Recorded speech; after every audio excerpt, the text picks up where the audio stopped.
महिलाओं को, और भाई अमित रिजवान जी, सिकंदर यादव जी, आसिफ नूरानी जी, डॉक्टर साहब व युवा शक्ति दल की समस्त टीम को मेरा क्रांतिकारी जय भीम। क्योंकि आज हम जो लोग इकट्ठा हुए हैं, जो गांव मुबारकपुर में पिछले 1 महीने से एक जाति को लेकर के टारगेट किया जा रहा है, और वो इसलिए किया जा रहा है, वो जाति अगर बहुजन समाज से कि ये सरकार अगर 2022 में हमने नहीं बदली तो हमें हक अधिकार नहीं है बहुजन समाज में रहने का।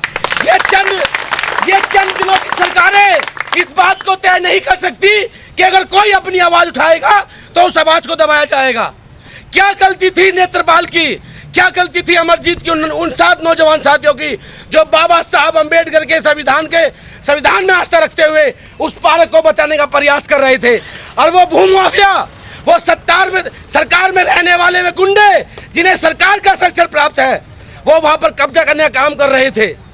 ये गलती नेत्रपाल की थी कि उसने संविधान में आस्था रखते हुए वहां उस अम्बेडकर पार्क को बचाने का काम किया, और सरकार के इशारे पर सत्ता पक्ष के लोगों ने पुलिस के माध्यम से उन 2 नौजवान साथियों को जेल भिजवाने का काम किया और 5 लोगों पर मुकदमा दर्ज करने का काम किया गंभीर धाराओं में। मैं पूछना चाहता हूं, क्या ये पीड़ा है समाज की कि जब ये समाज पिटता है और जब ये अपने मुकदमे दर्ज कराने जाता है तो उस समाज में उल्टे 307 के मुकदमे दर्ज करा दिए जाते हैं। 1 दर्जन से ज़्यादा धाराएं उन नौजवान साथियों पर लगा दी गई जिनका कोई गुनाह भी नहीं था। अरे सूरजपुर का इंस्पेक्टर जो एक जातीय मान्यता का लोग है, जो वो बैठ करके एक तरफा कार्रवाई करने का काम करता है, उधर वो जांच अधिकारी जिसमें मुकदमा दर्ज है हमारे खिलाफ, वो वहां जाकर पैसे मांगता है। अगर नाम निकलने वाले हैं तो आप पैसे दीजिए, अन्य नाम नहीं निकलेंगे। तो मैं पूछना चाहता हूं, जो सरकार में बैठे हुए लोग हैं, अगर सब कुछ निर्णय सरकार को करना है तो ये संवैधानिक पद चुनकर क्यों आते हैं? कलेक्ट्रेट में बैठे डीएम साहब और साथियों कमिश्नर बैठे कमिश्नर साहब, इस बात का जवाब दें। लगातार 1 महीने से हमने डीसी ऑफिस में ज्ञापन दिया, हमने यहाँ पर 1 हफ्ते पहले एसडीएम साहब को ज्ञापन दिया, लेकिन किसी भी एक सरकारी मशीनरी के आदमी ने वहाँ जाकर के यहाँ पर बैठे हुए नेत्रपाल के पिताजी, उनकी माताएं बहनें बैठी हुई हैं, कि किसी ने भी पुलिस प्रशासन के आदमी ने, शासन के आदमी ने, प्रशासन के आदमी ने वहाँ जाकर ये पूछने का काम नहीं किया कि आपकी इतनी एप्लीकेशन आई है, आपकी पीड़ा है, आपके दर्द क्या है। सिर्फ इसलिए कि ये सरकार बीजेपी के इशारे पर चल रही है, दलित समाज को टारगेट किया जा रहा है, दलित समाज को दबाया जा रहा है। हम लोग पहले भी कह चुके हैं कि हम लोग संविधान में आस्था रखते हैं, हम युवा शक्ति दल के बैनर तले आंदोलन करते हैं। मुझे किसी सरकार से लेना देना नहीं है, लेकिन मेरी कौम, मेरे समाज, मेरी बहन बेटों पर अत्याचार होगा तो साथियों बीच में से फाड़ देंगे, उनके 2 हिस्से कर देंगे। अगर सरकार ये चाहती है कि हमें नक्सलाइट बनना है तो हम अपनी बहन बेटियों के मान सम्मान के लिए नक्सलाइट बनने को तैयार हैं। अगर इंसाफ लेना नक्सलाइट है तो हम इंसाफ लेकर रहेंगे, क्योंकि साथियों बाबा साहब ने कहा था, जो कौमें संघर्ष नहीं करती वो कौमें लाश उठाती हैं। अब तय आप लोगों को करना है कि आपको लाश उठानी है या संघर्ष करना है।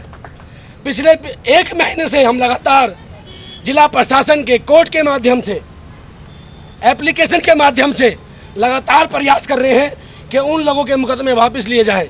उन लोगों ने कोई भी ऐसा काम नहीं किया जिससे कि भारत की संस्कृति व संविधान को खंडित काम किया जाए, लेकिन वो दलित हैं, वो दबे हैं, वो कुचले हैं, तो इसलिए उनको टारगेट किया जा रहा है। मैं पूछना चाहता हूँ, मुकदमा अगर होता तो दोनों तरफ से होता, वो मुकदमा एक तरफा क्यों किया गया? क्योंकि वो महेश शर्मा के रिश्तेदार हैं, वो क्षेत्रीय विधायक के रिश्तेदार हैं, इसलिए हमारे लोगों पर मुकदमे किए गए। तो साथियों, जो अहंकार में चूर सत्ता पक्ष के लोग और जिला प्रशासन के लोग बैठे हैं, तो हम भी किसी कौम में कम्युनिटी से आते हैं, हमें इतिहास पता है। जब जब इस कौम ने करवट बदली है तो शहीद उधम सिंह जैसे वीर पैदा करे हैं, और जब जब इस कौम ने करवट ली है तो बाबा साहब जैसे लेखक पैदा करे हैं। और रही बात सरकार की, तो ये लोग इस बात को ना भूलें कि 2007 से 12 में क्या हुआ था, लेकिन हमने किसी को प्रताड़ित नहीं किया था, हमने किसी को टारगेट नहीं किया था, हमने सबको बहुजन समाज की विचारधारा से जोड़ने का काम किया। 2012 से 17 तक समाजवादी सरकार रही, लेकिन इतनी जुल्म चाहती कभी दलितों पर, बहुजन समाज के लोगों पर नहीं हुई जितनी जुल्म चाहती आज बीजेपी सरकार में हो रही है। और जो लोग जिला प्रशासन में बैठ करके अपनी कुर्सी बचाने के लिए संविधान का दुरुपयोग करते हैं, वो ये तय कर ले कि समय अपना निर्णय जरूर बदलता है।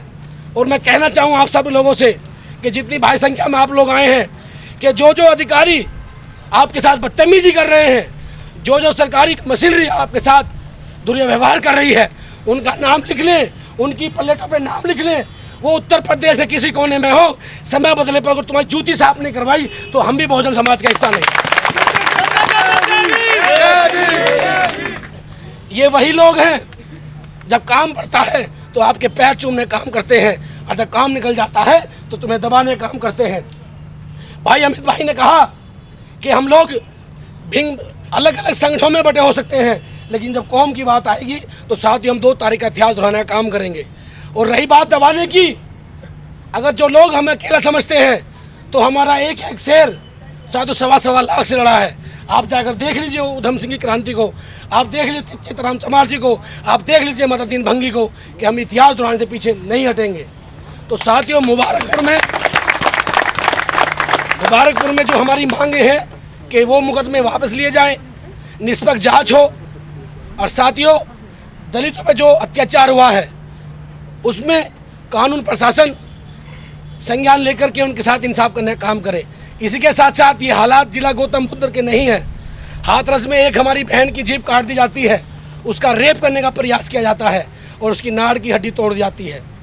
तो जो लोग ये सोच रहे हैं कि हम लोग जाति मजहब में बट करके इंसाफ ले लेंगे, साथियों कभी इंसाफ नहीं होगा जब तक आप एक माला में पुण्य का काम नहीं करेंगे। उधर हरियाणा में रमन वाल्मीकि की हत्या कर दी जाती है, उधर परशुराम वाल्मीकि की हत्या कर दी जाती है साथियों। और जहाँ पर ग्राम प्रधान सत्य में जाते पप्पू जैसे लोग जो ग्राम प्रधान है वो जीवित ना हो, तो हम कैसे इंसाफ की गुहार लगा सकते हैं। तो जब आपको मौका मिले ऐसी तमन्नवी सरकार को दबाने का, चाहे वो 5 साल में एक बार मौका मिले, जिन लोगों ने मेरे किसान भाइयों को रोड पे ला दिया, जो अन्नदाता है, जिन भाइयों ने रात दिन इनकी सरकारी मशीनरी को सफा करके इनको बैठाने का काम किया, मेरे वाल्मीकि भाई को ग्रेटर नोएडा अथॉरिटी पे पीटने का काम किया। तो जब आपको मौका मिले अपनी ताकत का, भारत संविधान का, तो साथियों आप अपनी ताकत का इस्तेमाल करना और वर्तमान सरकार को नष्ट नाबूद करना।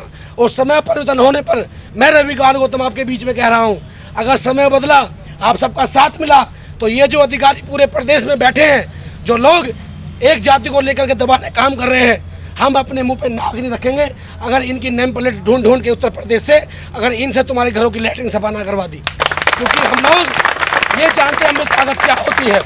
तो आप सभी से मेरा आग्रह है, ये जो लड़ाई मुबारकपुर की है ये अभी यहाँ ख़त्म नहीं होगी।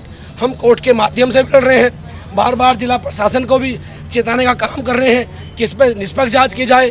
और ये जो सूरजपुर का इंस्पेक्टर है, जब से इसने पैसे लेके काम करने का काम किया है, 1 महीने के अंदर 2 जातीय संघर्ष हो चुके हैं कि पहले लोगों को मारा जाता है नाली के नाम पर, और फिर अवैध रूप से नोएडा प्राधिकरण की ज़मीन जो सरकार के अंडर आती है उस पर ये लोग कब्जा करते हैं। और जब बहुजन समाज के लोग बचाने काम करते हैं तो उनके सिर फाड़े जाते हैं, उन पर गोली चलाई जाती हैं और जेल भी उन्हें भेजा जाता है, और साथियों उन पर फर्जी मुकदमे लगाए जाते हैं। तो आप सबसे मेरी गुजारिश है कि अगले मैसेज का ध्यान रखें, और जो अधिकारी हमारा ज्ञापन लेंगे हम उनसे बात करेंगे वो हमें क्या समय देते हैं। अगर निर्णय संविधान व समाज हित के नहीं आता है तो अगली हम लोग आंदोलन की बड़ी की तैयारी करेंगे।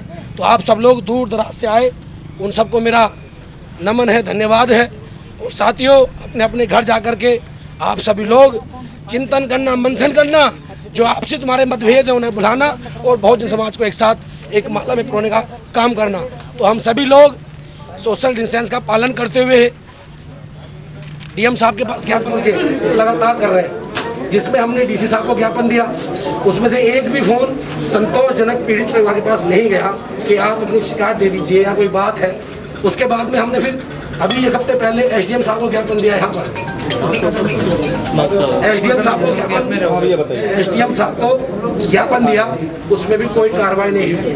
मजबूरन आज हम लोगों को फिर तो आज किसी बार ज्ञापन देना पड़ रहा है।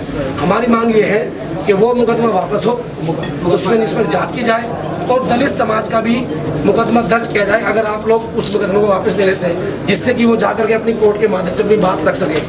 और वहाँ पर आए दिन इस विवाद को लेकर के लड़ाई दंगे चलते रहते हैं। भारत पे हमारा अधिकार नहीं है, वो सार्वजनिक पार्क है, लेकिन बस बाबा साहब को एक जाति से जोड़ने की सजा मिल रही है। नहीं, इनफैक्ट इस वाले मामले को बड़ा तूल देने की कोशिश की जा रही है। यहाँ पे जो है दंगा कराने की साजिश चल रही है, इसमें जो है पॉलिटिकल लोग इन्वॉल्व हैं और उनमें से कई लोग ऐसे हैं जो अभी वर्तमान सरकार के हैं, ठीक है। तो आप लोग किसी सरकार के गुलाम तो हो नहीं, ठीक है। तो आप लोग संवैधानिक काम करते हो और संवैधानिक काम आपको करने चाहिए, ठीक है। चाहे हम गलत हो तो हमारे खिलाफ कार्रवाई होनी चाहिए, अगर वो लोग गलत है तो उनके खिलाफ कार्रवाई होनी चाहिए। यहाँ पे क्या है कि एक आदमी जाके दंगा भड़काने के लिए बोर्ड तोड़ रहा है, जानबूझ के सामने वाले लोगों को इंसाइट करता है कि भैया आप आओ और चीजें करो, क्रिएट करो, ठीक है। तो जब जहाँ पे जिन लोगों का प्लॉट नहीं है, कुछ नहीं है, तो वो लोग वहाँ पे जाके दंगा भड़काने की कोशिश करते क्यों है? मतलब आप लोगों की जिम्मेदारी है कि भैया पूरे जिले के अंदर जो है लॉ एंड ऑर्डर जो है वो अच्छे से मेंटेन होना चाहिए और प्रशासन का डर होना चाहिए लोगों के अंदर।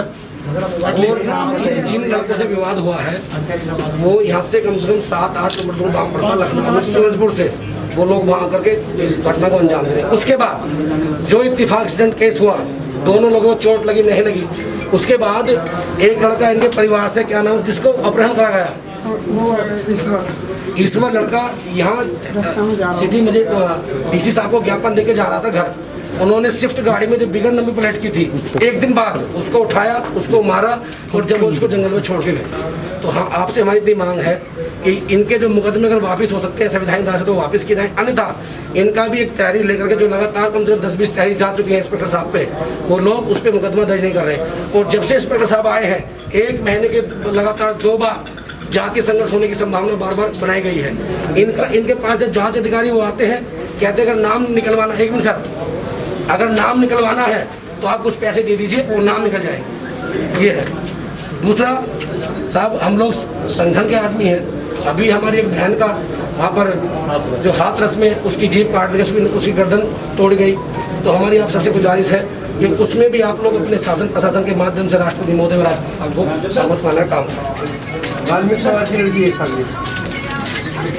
साहब, ये हमारे तरफ से किसानों के लिए है कि हम पूरे भारत में काम करते हैं, दलित समाज के लोग, बहुजन समाज के लोग, जो आज वर्तमान सरकार में हो रहा है, जब अन्नदाता ही अपना अन्न को त्याग देगा तो हम सब लोग के पक्ष का परिवार नहीं पड़ पाएगा। ये सब कुछ में है। आप साहब, हमें एक बार आप ये बताइए, जो मुबारकपुरी मामले में है, इसमें कब तक पीड़ित परिवार को संतोष कार्रवाई होगी?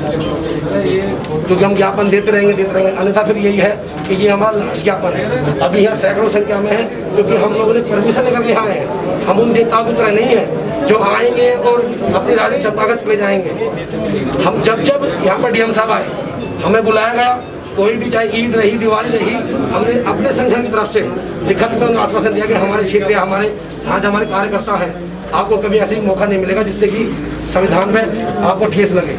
एलआई यहाँ पर खड़ी हुई है, तो इसमें आप हमें बस इतना हमसे कहना है कि इसमें क्या मदद होगी। ये तीसरा हमारा ज्ञापन है, ये तो रिसीव है सर। आप बताइए सर, फोटो ले लो।